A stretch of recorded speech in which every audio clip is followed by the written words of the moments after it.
আসসালামু আলাইকুম। নাইমা বলছি বিক্রমপুর থেকে। বাংলাদেশি ব্লগার মম নাইমা চ্যানেলে সবাইকে স্বাগতম।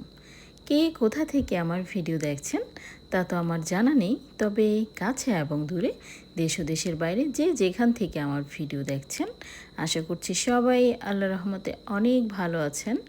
আমিও আলহামদুলিল্লাহ ভালো আছি। ভালো আছি বললেও হয়তো একটু ভুল হবে, কারণ প্রায় 2 সপ্তাহের মতো প্রচণ্ড অসুস্থ ছিলাম। তবে এখন আল্লাহর রহমতে অনেকটাই ভালো। ডেঙ্গু পজিটিভ ছিল, আর ডেঙ্গু পজিটিভ থাকলে যে কি পরিমাণ কষ্ট, যাদের ডেঙ্গু হয়েছে তারা অবশ্যই সে ব্যাপারটা জানেন। ভালো বলতে এখন মোটামুটি ভালো, সংসারের টুকিটাকি কাজ কিছু কিছু করতে পারছি। আর এতদিন যাবত কোনো কিছুই করা সম্ভব হয়নি। সংসারের যাবতীয় সব কাজ আমার আম্মু করেছে, রান্না বান্না হতে শুরু করে আমার বাচ্চাদের দেখাশোনা, আমার দেখাশোনা সব কিছুই আমার আম্মুকে করতে হয়েছিল। এখন কয়েকদিন যাবত আমি একটু একটু কাজ করতে পারছি, আর রান্নাটাও করি। আর আমার সংসার দেখতে দেখতে আমার আম্মুর সংসারের একদম বেহাল দশা। তো সে প্রতিদিনই এখন একটু বাড়িতে যাচ্ছে, গিয়ে বাড়ির কাজগুলো করছে। তাই এছাড়া আমার আম্মু হচ্ছে মুরগি পালে, তো সেগুলো একটু দেখাশোনা করে, গাছালি আছে সেগুলো দেখাশোনা করতে হয়। তো এগুলো করার পর আম্মু আবার আমার কাছে চলে আসে রাতে। আবার সকালবেলা দেখা যায় মোটামুটি কিছু কাজ গুছিয়ে রেখে আবার যায় বাড়িতে। তো এইভাবে এখন সময় পার হচ্ছে। আম্মু 2 সংসার দেখছে, আমার সংসারও সব কিছু ঠিকঠাক রাখছে, আবার নিজের সংসারে গিয়েও কাজকর্ম করছে। আর এবার অসুস্থ হয়ে আমি কিছু কিছু জিনিস খুব গভীরভাবে বুঝতে পারলাম। আমরা অনেক সময়ই দেখা যায় অনেক কিছু নিয়ে দুঃখ প্রকাশ করি, যে সমস্ত জিনিসগুলো আমাদের নেই। ভাবি যে অমুকের ওই জিনিসটা আছে কিন্তু আমার নেই, ইস আমার যদিও ওই রকম একটা জিনিস থাকতো। অনেক জিনিস নিয়ে আমাদের অনেকের মনেই এরকম কম বেশি আক্ষেপ থেকে যায়। তবে বিশ্বাস করেন, এবার অসুস্থ হয়ে আমি 2টা জিনিস খুব ভালোভাবে উপলব্ধি করতে পেরেছি। আর সাথে সাথে এটাও বুঝতে পেরেছি, একটা মানুষের জীবনে এই 2টা জিনিসই মূলত সবচেয়ে বেশি গুরুত্বপূর্ণ, সবচেয়ে বেশি দামি। আর জীবনের বাকি সব কিছুই ফিকে। আর এই 2টা জিনিস একটা মানুষের জীবনে থাকলে নিজেকে কখনোই অসুখী বা অসহায় ভাবার আর কোনো কারণই থাকে না। এই 2টা জিনিসের মধ্যে একটা জিনিস হচ্ছে আমাদের সুস্থতা। এবার অসুস্থ হয়ে বুঝতে পেরেছি যে সুস্থতা আসলে একটা মানুষের জীবনে কতটা গুরুত্বপূর্ণ জিনিস। কত ভালো ভালো খাবার সামনে পরিবেশন করা হয়েছিল, কিছুই খেতে পারেনি, কিছুই মুখে ভালো লাগেনি। অসুস্থ হয়ে বুঝতে পেরেছিলাম যে সুস্থতা আল্লাহ তাআলার কত বড় নিয়ামত আমাদের জন্য। আমরা যদি সুস্থই না থাকি, আমাদের শরীর যদি ভালোই না থাকে, তাহলে দুনিয়ার যত মূল্যবান জিনিসই আমাদের কাছে নিয়ে আসা হোক না কেন, সেগুলো আমাদের কাছে একটু ভালো লাগবে না, ওগুলোর দিকে আমাদের ফিরেও তাকাতে ইচ্ছে করবে না। এবার আসলে এতটাই আমি অসুস্থ ছিলাম যে আমার মাঝে মাঝে মানে কয়েকবারই মনে হয়েছে আমি মনে হয় আর বাঁচবো না, মানে এরকম একটা অনুভূতি হয়েছিল আমার। আসলে আমার শ্বশুর শাশুড়ি মারা যাবার পর থেকে আমি মানে একটু মানসিক দিক থেকে দুর্বল, আমার মনে হয় যে আমি মানসিক দিক থেকে একটু দুর্বল হয়ে গেছি। যে একটু অসুস্থ হলে আমার মানে কেন যেন বারবার মৃত্যুর কথাটাই মাথায় আসে। তো যাই হোক, সুস্থ হওয়ার পর থেকে আল্লাহ তাআলার কাছে মানে এটাই বারবার বলি যে আল্লাহ, মানে যে অবস্থাতেই রাখো, যেমনই রাখো, সুস্থ রাখো। অসুস্থ হলে যে একটা মানে শরীরও ভালো লাগে না, মনও ভালো লাগে না, দুনিয়ার কোনো কিছুই ভালো লাগে না। তো সুস্থতা যে কত বড় আল্লাহ তাআলার নিয়ামত, মানে যখন অসুস্থ হয় কেউ তখন সেই বোঝে।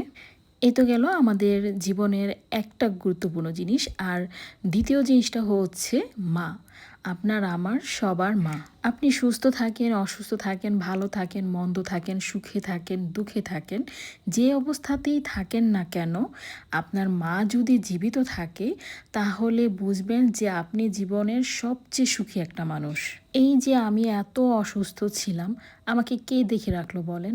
আমার মাই তো আমাকে দেখে রাখলো। শ্বশুর শাশুড়ি যদি জীবিত থাকতেন হয়তো তারাও টেক কেয়ার করতো, কিন্তু মার মতো কি আর কেউ হয় বলেন?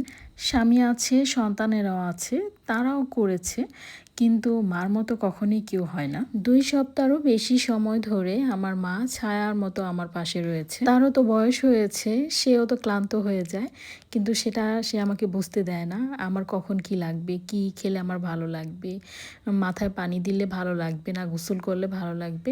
মানে একটার পর একটা সে আমাকে যত্ন নিতেই থেকেছে। আমাদের অনেকেরই মা আলহামদুলিল্লাহ বেঁচে আছে, এই কারণে আমরা হয়তো মায়ের মর্মটা বুঝি না। কিন্তু দুনিয়াতে যাদের মা বেঁচে নেই তারাই একমাত্র মায়ের যে কি কদর, মায়ের অভাবে যে এই দুনিয়ায় মেয়েরা, বিশেষত ছেলেদের চেয়েও মেয়েরা যে মানে কতটা অসহায়। আর বিশেষ করে মানে বিয়ের আগের থেকে বিয়ের পরে যখন বাচ্চা হওয়ার সময় হয়, প্রেগনেন্সির সময় বা বাচ্চা হয়ে গেলে, বাচ্চা যখন ছোট থাকে, তখন যদি মায়ের সাপোর্ট না পাওয়া যায়, তখন দেখা যায় যে একটা মেয়ে কতটা অসহায় অবস্থায় তাদের সংসার জীবনটা পার করে। হাজার শ্বশুর শাশুড়ি ভালো থাক, স্বামী ভালো থাক, তারপরেও যদি মা না থাকে তাহলে ওই সময়টা, বিশেষ করে প্রেগনেন্সির সময় বা বাচ্চা হওয়ার পরে, বাচ্চা যখন ছোট থাকে সেই সময়টাতে অনেক কিন্তু মানে খারাপ একটা অবস্থা পার করতে হয়। তো যাই হোক, আমার কথাগুলো আপনাদের কাছে কেমন লাগবে আমি জানি না। যেটা আমার কাছে মনে হয়েছে যে সঠিক, সেটাই আমি আপনাদেরকে মানে বোঝানোর চেষ্টা করেছি আমার এই ভিডিওর মাধ্যমে। তো অনেক দিন পর আজকে একটা ভিডিও নিয়ে চলে এসেছি। আসলে অনেক দিন অসুস্থ থাকায় ভিডিও বানানোর মতো কোনো অবস্থাতেই আমি ছিলাম না।